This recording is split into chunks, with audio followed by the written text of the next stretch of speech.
start with, you guys made a signing today, bringing in a new, I guess, defensive midfielder, center back type player. Can you just talk about that signing and what we should maybe expect out of his role? Yeah, to be honest with you, I'm not all that familiar with him. Watched him a few games with New Zealand. He didn't play a ton with Marseille. He was with the second team there, mostly. But Gavin had presented the option of getting a young player, a guy that could give us depth, center back and holding mid for the next 6 months at a minimum with an option. And so we felt, in the position we were in, anybody would help us. And good news is he's a young player. He's a young international, and he's been in a big club. And we've seen him now for a week, and we think he'll be a depth piece, mostly at holding mid. That's where he's played the majority of his games, but he's played a little bit at center half as well. Do you think he's a guy that could be in the 18 or something at Houston, or a guy that you might give a few runs out at D2? He won't be in the 18 for Houston. He won't have his visa then, and I think when everybody's healthy, I think it'll be pushing it to be in the 18, to be honest with you. But obviously it's another depth piece. It's another guy competing for time, and I don't think you can have, as you've seen, too many guys and too many options, and I don't think you can have enough depth. And he does bring some versatility, and again, he is a young player, so I think he's a guy that will be in the 18 sometimes not, sometimes with T2, and we'll see how he does. And then going into some of I guess injuries and where you guys are going to stand for Houston. Just going down the list, do you have any update on Asprilla and whether he'll be available this weekend? No confirmation yet. I think he is questionable. Doesn't mean he's out. Doesn't mean he's in. We'll know more, obviously, in the next several days. It's still early in the week. And then is Vitas still out for this weekend? Vitas, we're still evaluating. He did a little bit in training today. So we'll see. And then I guess that the other three would still be out for a little bit while longer: Ridgewell, Okugo, and Farfan.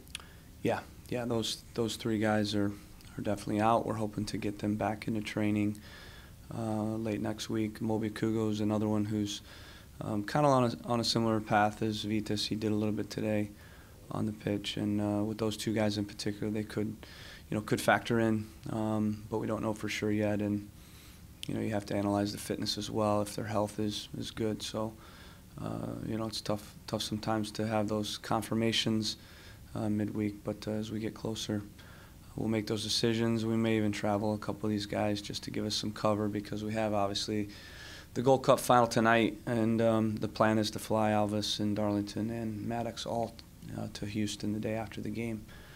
So we'll need to evaluate that and evaluate the health of guys, and and hopefully we have some decisions on the 18 finally.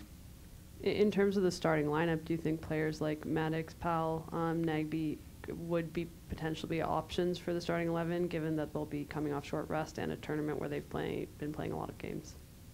Yeah, definitely that could be an option.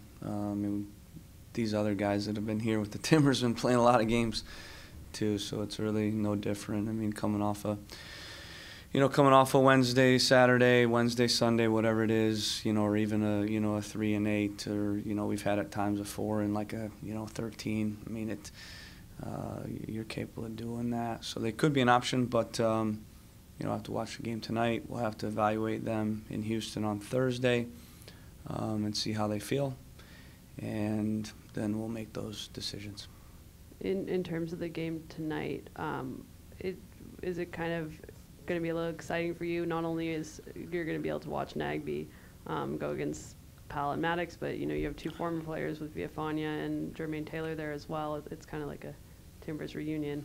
What's it going to be like watching that game? Yeah, it'd be great. It's always good to watch games that aren't yours, and there's not the pressure of getting a result, or even sometimes I think watching MLS games, you really have a horse in the race in that stock market, of MLS, with the stocks going up and down. And so, I compare watching all the other MLS games to watching the ticker, and you have investments, and, you want some of those stocks to go down. And so I find it, stressful somewhat watching the other MLS games because you can't control them, but you certainly want the certain guys to win, certain guys to lose. It's the way it is, obviously, because it impacts you. So watching a game where you don't have a horse in the race is always nice, especially when you have a few guys that you've coached and guys that are on your team and your club. And it'll be interesting. I don't have obviously I'm U.S., so I'm pulling for the U.S., but obviously it's good to see all the guys do well.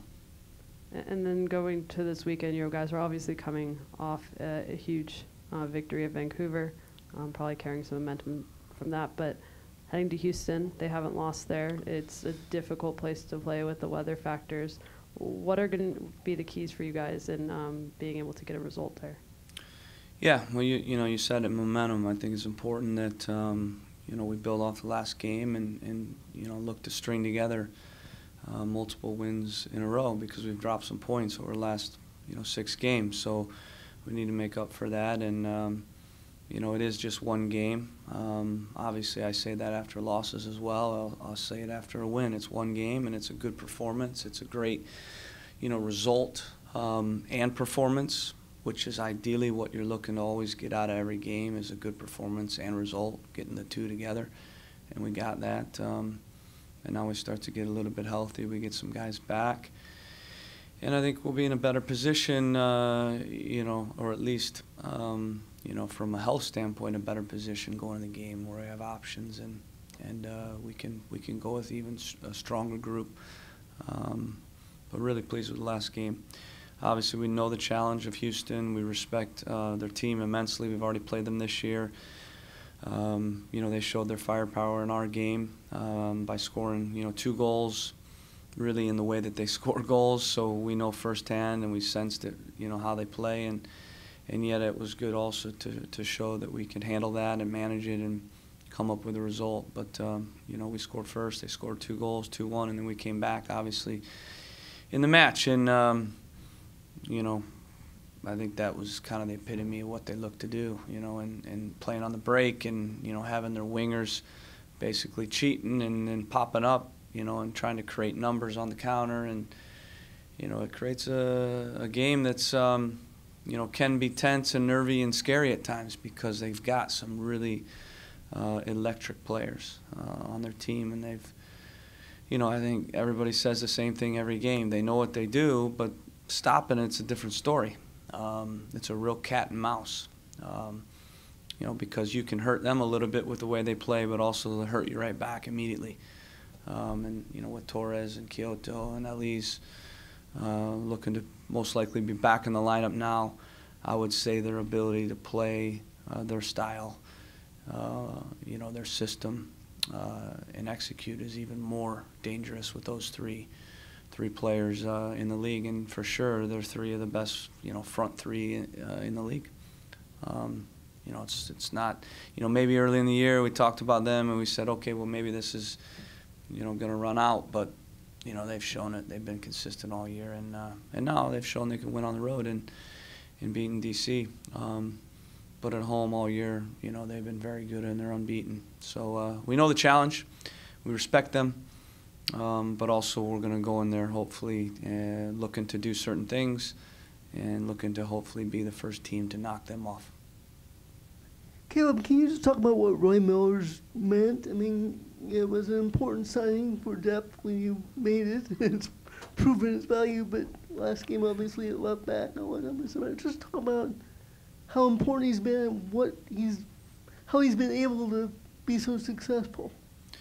Yeah, I mean, those are kind of sneaky signings a lot because they don't, maybe come off as the, I would call the sexiest signings because a lot of times they're viewed as a depth piece or, maybe a guy that, hasn't, been a guy that's shown up on the score sheet or been a guy that, so those are kind of under the radar type signings. Funny enough, that was a Jorge Villafana signing as well. No one said a word about that signing when we kind of folded that one in, and similar with Roy Miller. We knew Roy. I remember him in the league, but more than that, I remember playing against him, and in both of the games we played, and in our scouting of him, going into our games last year in the CCL. I just kept watching this guy going, this would be a great piece. You know, he can play center back, he can play left back, he can play in a 4-back, 5-back. You know, we knew we were bringing in Guzman, so we thought, you know what, here's a guy that's been in the league that can help him. We knew he spoke English, and we just felt it'd be a really good depth piece, and it has. You know, and he's been everything we thought he'd be. He's a great guy, good professional, good person, really powerful in the locker room because of how much guys respect him.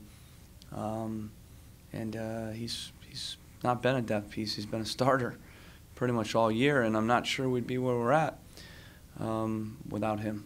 You know, and Lawrence is the other one. Those two guys, you know, we've had to use them all season long, more than we thought. But if we didn't have those two guys, it would have been a similar story, I think, to last year where we're behind it. We're still not where we need to be. We've obviously had injuries, but we've hung in because of guys like Roy Miller. And how's Chara? He played the whole game. There was some talk on the TV broadcast about whether he was having issues in the first half. Come through okay, 100%, or? Yeah, I'm not sure where that talk came from, to be honest with you. Yeah, he was fine. He had no issues all game. So I think the commentators must have seen something that Chara didn't, and I didn't either. So I'm not sure where that talk came. Yeah, I think the sideline reporter said something about he had pointed to his leg at some point. Yeah. I don't know, but yeah. Yeah, that didn't happen. Yeah, so he was fine and got through it fine, and should be good to go. Yeah. And then just looking forward to having that. You know, Ben played a good game and played a couple of them, but now you get your first choice pairing back. How important is that? Yeah, it's great. I mean, it's obviously, you know, it's always tricky when you have a good performance with guys that, you know, are kind of, again, viewed as, you know, second guys or third guys or reserves. You're real happy about that, and you're pleased with it. And then when you get guys back, it's tricky because now you got, you know, these guys, they didn't play a role, but you know that, you know, oftentimes in certain cases that they're a notch more talented. So again, we have to kind of look at the last game. We have to figure out the next game. We have to always, like we do, look at the opponent. We got to look at current form, you know, as well. So we have a lot of options, but I'd much rather that than no options.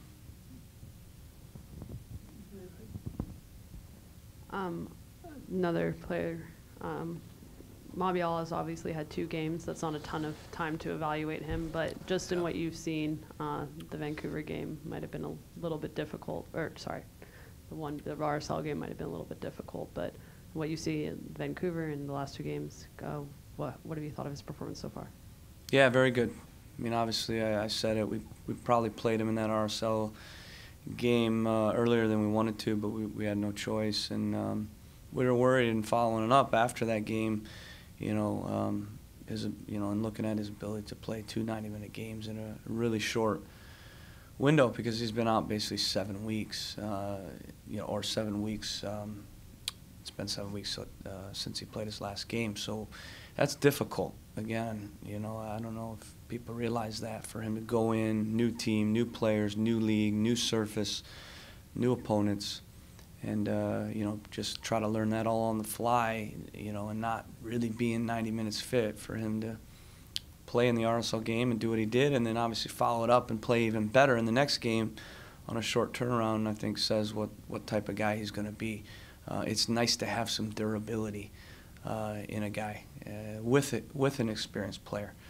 That's huge. Sometimes you get an experienced player and you don't get the durability because they start to, you know, get a little bit older, and for him to show that durability already is a really, you know, kind of good sign. And, you know, he brings athleticism, he brings strength, he wins a lot of balls, he makes a lot of little plays that go unnoticed, and, you know, he makes good decisions, and he's pretty good on the ball as well. So I actually thought in the RSL game, you know, he was one of the few guys that actually had a pretty good game when you look at it. Made a lot of plays. Obviously, you know, we gave up goals, but it's not always going to be, you know, accurate with regards to the individual performance. But we thought he was one of actually the best players on the day in that game. And last game, I thought he was extremely solid. Do you reach out to your guys before point, send them anything. And I'm just wondering, from your perspective, as you're watching it, are you kind of hoping, hey, you know what, feel free to sit this one out, guys. Yeah, like some fresh legs or anything like that? Yeah, I mean, it's part of, you know, this league and a part of the job. And for players as well, it's a part of it for them. They have to go back and forth, club and country, and they got to, you know, throw it all in to both and switch gears, compartmentalize. So I'm used to it. They're used to it. I wish them all the best when they leave. I don't love it when they leave. I definitely count my blessings every time they come back and they're healthy. You know, I'll say a little prayer tonight probably before the game. No, yeah, I send them texts all the time. Say good luck, well done, watching the games, pulling for you, kick ass, whatever, you know what I mean? And then, like I said, you know, more than even that, get back healthy. And I never say that, though, because it's, you know, injuries are going to happen, you know, it could happen any day. It's kind of like, you know, luck of the draw or unluck of the draw, I guess. But they could happen any day in training, any game they play at any time. You know, so you just hope they get through it, and you hope they come back and they're confident, healthy, and feeling good.